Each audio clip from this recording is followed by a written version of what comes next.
Get fit with Surabhi में आपका स्वागत है।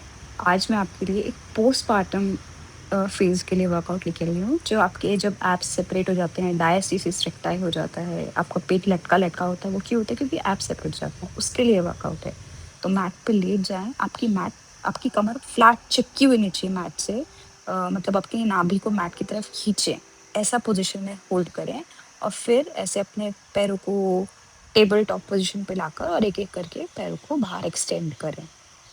तो ये वर्कआउट मतलब ये सारे वर्कआउट्स में जो हम अपने डायस्टीसिस रेक्टाई को हील कर रहे हैं, तो उन सारे वर्कआउट्स में आपको इस बात का पक्का ध्यान रखना है कि आपकी कमर, जो आपकी पीठ है, वो आपके मैट से टच रहनी चाहिए और फिर जितना आगे तक पैर ले जा सके उतना ले जाइए, पुश मत कीजिए। लेकिन मेन ज़्यादा ज़रूरी चीज़ है कि आपकी पीठ आपके मैट से लगी रहे, उसको अपने नाभि को पीछे की ओर खींचे रखें। अभी हम ये टो टचेस कर रहे हैं, तो सब कुछ धीरे-धीरे करेंगे, माइंडफुली करेंगे। ध्यान रखना है कि आपके मैट पे पीठ लगी रहे। तो ये सारे वर्कआउट्स पोस्टपार्टम फेज़ यानी कि आपके प्रेगनेंसी बेबी होने के 2 या 3 महीने बाद जब आप अगर सिज़ेरियन है तो वो अगर ठीक हो चुका है उसके बाद शुरू करें और फिर ये वर्कआउट्स लाइट वर्कआउट्स इसको पिलाटीज़ हैं पर ये स्पेशली फॉर डायस्टीसिस रेक्टाई है। तो अब ये एक-एक करके टो टचेस कर रहे हैं। बिल्कुल 90 डिग्री एंगल पे अपने पैरों को होल्ड कीजिए और फिर एक-एक करके पैरों को नीचे लेके जाइए।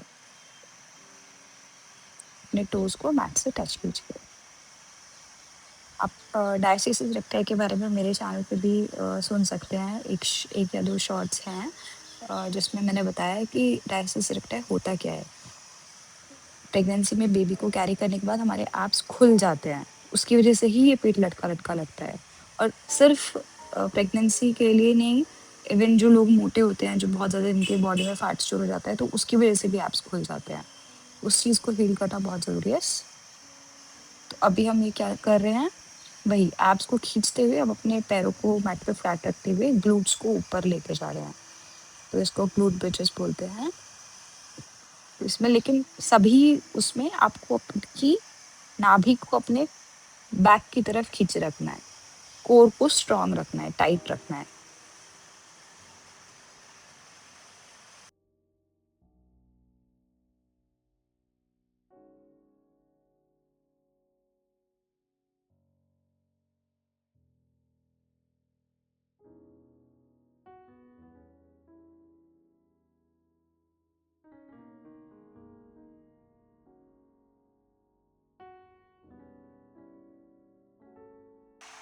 अब ये बटरफ्लाई क्रंचेस आपके तलवों को आपस में मिला लें और वही कोर को स्ट्रॉन्ग रखिए और फिर धीरे-धीरे क्रंच कीजिए।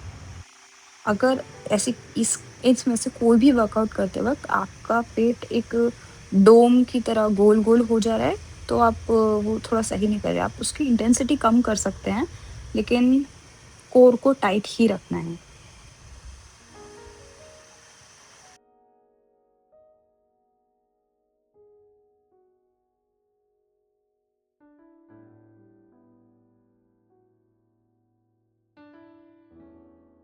अभी एक छोटा-सा वर्कआउट जस्ट एक झलकी थी, तो ये हो गया है, तो अब थोड़ा-सा लेट्स बी थैंकफुल कि हमारी बॉडी कितने बड़े-बड़े काम करती है और ओके, सी यू।